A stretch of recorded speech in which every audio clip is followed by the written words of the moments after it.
Hi guys, welcome back. We are here today with the Mayor Ricca of the Village of Bartonville, and we're going to talk a little bit about what's going on with the village and how they're handling the COVID situation.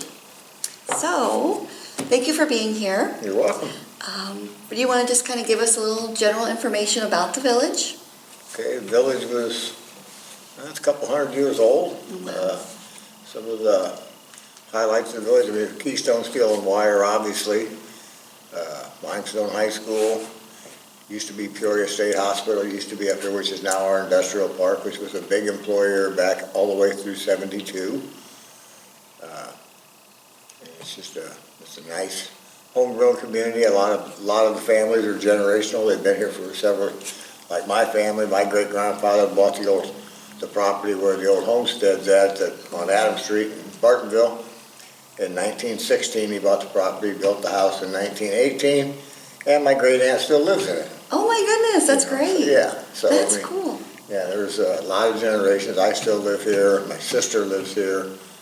You know, there's several of us still live here from our family. It's a very close-knit community. Yeah, I'm an implant from the Galesburg area, but still, I know that there's a lot of people who are really tied to this community and have been here for, even in just our neighborhood, there's the families pass down the house from kid to kid. So, kids to kids, yeah. Good deal. So, how long have you been mayor? I've been mayor for 3 years. It'll be 3 years this week. And before that, you were on as I was on the council as a trustee for about 26 years. Wow, yeah, so you've got a pretty good... And then I was on the school board at the Bartonville Grade School at the bottom of Garfield there. I was on that school board for 8 years. Oh, wow. Before I was on the village board. And my wife was also on the school board for 4 years down there. So. Oh, neat. Yeah. And did your kids go to school there? My kids went to Bartonville Grade School and Limestone High School, all 5 of them. Oh, wow. Great. Yeah. I've been in that building, and it is so neat. It is a neat and nostalgic old building. It's been very, very well maintained over the 100 years that it's been there, 100-some years. 1906, I think the first edition was built.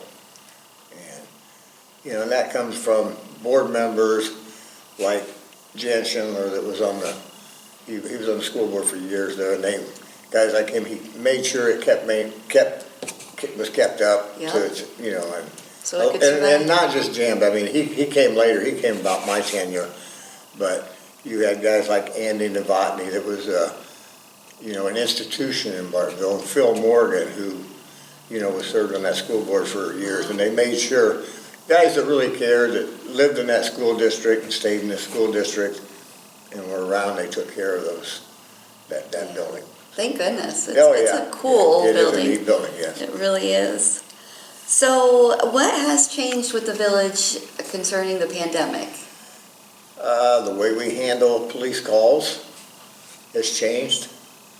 The way they handle fire calls right now, we're a completely volunteer fire department. Mm-hmm.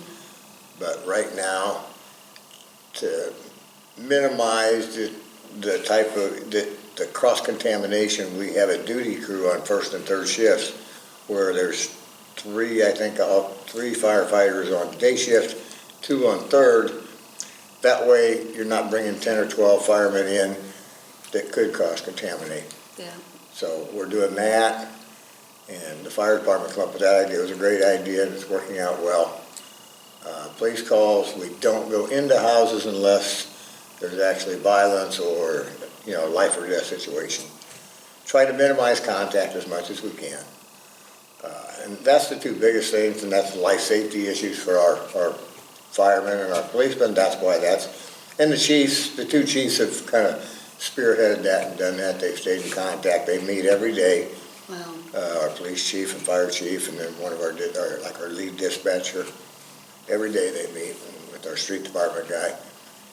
Can't have 2 guys in the truck on a street department, guy. Oh, wow. 6-foot social distancing. Things that make, things that it's hard to think about until you have to deal with it. Yeah, I would have never thought of that, but yeah. And then the revenue source is really the thing that's going to hit us hard, because when you take all the restaurants and all the taverns and you close them down, you have no sales tax money coming in now for those businesses.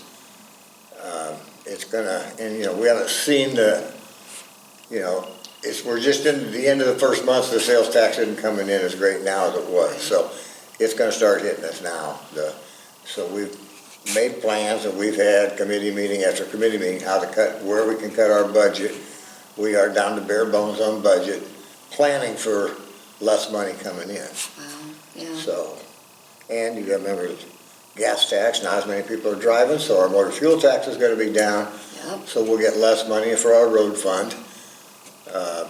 The gambling tax that comes in, that goes in the general fund, that's gonna be down because the taverns are closed, and that's where most of your gambling machines are. So, you know, all of our revenue streams are gonna be low. Wow. So, and the real estate taxes probably won't go down, but it's gonna take us longer to get them, because they made it so that you can pay half of it, you know, Right now. on June 9th, when the first installment's due, you only have to pay half of that first installment, and August 9th, the second installment, the second half of that first installment. Of the first installment, Yes, right. and they haven't made a determination yet. Nicole Burt from the county has not made a determination how they're going to do the second installment yet. But that was a great plan she come up with, because not only does it give some relief to the folks that might be back to work by then, Right. but it'll keep some revenue stream coming into the cities and towns and the counties, you know, Right. the villages and that, so that helps in that regard too. Yep, that was a good plan. Yeah, it was, she did a great job with it. I don't think people realize how much villages, especially our village, Yeah. depends on the taxes that yeah. come through for the sales tax. So when, Sales tax, real estate tax, it's all, I mean, that's our only income, you know, so. right. So when they say shop local, that, Yes, there's a reason it for really that, makes right? it- That's why the online shopping, you know, and this could have a double whammy effect, because people are getting used to shopping online now, Yeah. because some of the stores are closed, or they don't want to go out and take a chance of being contaminated. They get comfortable with online shopping. Well, then the village has raised no sales tax Right. revenue. So I can't implore people enough to go out and shop at your local businesses. It means everything to your community, or to Peoria, or Bellevue, or Norwood, because the sales tax that's spent in those towns stays in those towns, Stays some there. of it, yeah. And it's needed. It is needed, Yeah. yeah. I mean, we don't get near enough in the real estate taxes to run a village, not even close. So you really depend on the It sales really tax. depends on the sales tax, yes. Good, interesting. So, and I also know that like the village hall meetings are done mostly online now. Right now, we're doing them with, on what we call a Zoom meeting, we're using Zoom. Yeah. We started off with GoToMeeting, and that didn't work out as well, so we went to the Zoom, and it's worked out fairly well. Yeah. It's hard not having the face-to-face contact with board members like you like to. I think you get more passion, and it's easier, because, you know, you lose something in the translation through a video meeting, but at least it's a way, the governor come up with that, where we could do meetings electronically, and it's worked, you know. Yeah, at least you can still get some things decided and Right. accomplished and. Right, and that's the big thing is, we couldn't put too many people in a room, and so Right. we had to do something so that we could adhere to the Open Meetings Act, so they made a temporary change in it, and it's worked out. Great. Yep. Great. So what is open and what is closed? Well, non-essential businesses, which is considered salons, things like that, are not open yet. You can see, I need. I hear you. But essential businesses are open, like the hardware stores, heating, cooling companies, electricians, because you got to keep your houses maintained. If there's a problem with your electrical, you don't want it to Right. be dangerous. Same with plumbing, you got to have safe, you know, it's a life safety issue, you got to have working plumbing. So those type of businesses are open. And there's a lot of people that don't agree with the list they come up with, essential and Right. non-essential, because, you know, the marijuana shops can be open, but yet the hairdresser can't, you know. Right. So, Yeah. you know, and I would like to see a partial reopening now, like East Peoria started this last week, but by the same token, our state's attorney is not going along with it like Tazewell County State's Attorney and Health Department did, so it doesn't look like ours is going to. And I've had countless calls from hairdressers and barbers wanting to get reopened, and I would love to tell them reopen, but I don't want them to lose their state licenses either. That's one Right. thing they have to be careful of, because like hairdressers are all They're all licensed through the state, so they have to be careful, and, you know, it'll be their decision, not mine. Right. But I would love to see a partial reopening, a measured reopening like East Peoria did with a plan.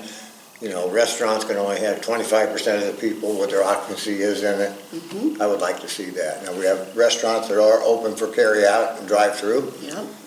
but no sit-down yet, so Hopefully soon, yes. Hopefully soon. Yeah. And I know the parks are mostly open. Yeah, you can walk through the parks, but, and you know this as well as I do because you were in charge of the parks, but the pavilions, anywhere they can gather, we take off so that they couldn't. Yeah. So if you want to go walk around the parks, you can. You can, yeah. There's no sitting at the picnic tables. That's right. And Maintain your social distance. Because we don't have the people to go out and scrub them every day and every Right. hour or every time somebody gets up. Right. So that's why we have to close the pavilions and the And the tables. playgrounds Yep. and, yeah. Yep. Yeah. Even the restrooms are closed, so Yes, you can't yes. even get into those. But, is there anything else that you would like the public to know about COVID or about the village? Just maintain your distance, you know, and I think that it sounds like we're kind of leveling it out, and I'd like to see that, and I hate some of the terms they use because I won't go into that. But, no, I just think, just stay safe, wear your mask, you know, when you can't be at the 6-foot distance. Wash your hands, do the things that you need to do to stop the spread of it, you know, and hopefully we'll get back to normal here shortly. And hopefully the warm weather will come, and that will help too. They say Yes. warm weather kind of helps it, so hopefully that will help. So just be careful and do what you're supposed to do. Okay, great. Well, thank you for coming out today. This was Not a problem. wonderful, very informative. Hello all. Just a brief update on where we're at here at the Alpha Park Library and our reopening and service plan. But first off, I wanted to say thank you for your continued patience and support. This last week was graduation week, and a lot of folks here in Bartonville graduated from high school. We had 3 folks here at the library that graduated, and I wanted to say congrats to Taryn, Kyle, and Audrey. These are certainly different times, and we've all had to find new ways to celebrate, adjust, and adapt. I also wanted to let you know that we're working on a service plan that initiates a curbside delivery. Right now, we are making sure that we have as much safety equipment as necessary. We are also taking into consideration our procedures so that everyone does get the materials they need as safely as possible. Every precaution we take is to ensure the protection of our library workers and you, our community members, our customers. While these changes are hard and uncomfortable, they are necessary. In the wise words of Jason Isbell, it may never get easy, but it's getting easier. We will adapt. We will make it through this. In the coming weeks, we'll be putting together a schedule to launch our curbside service.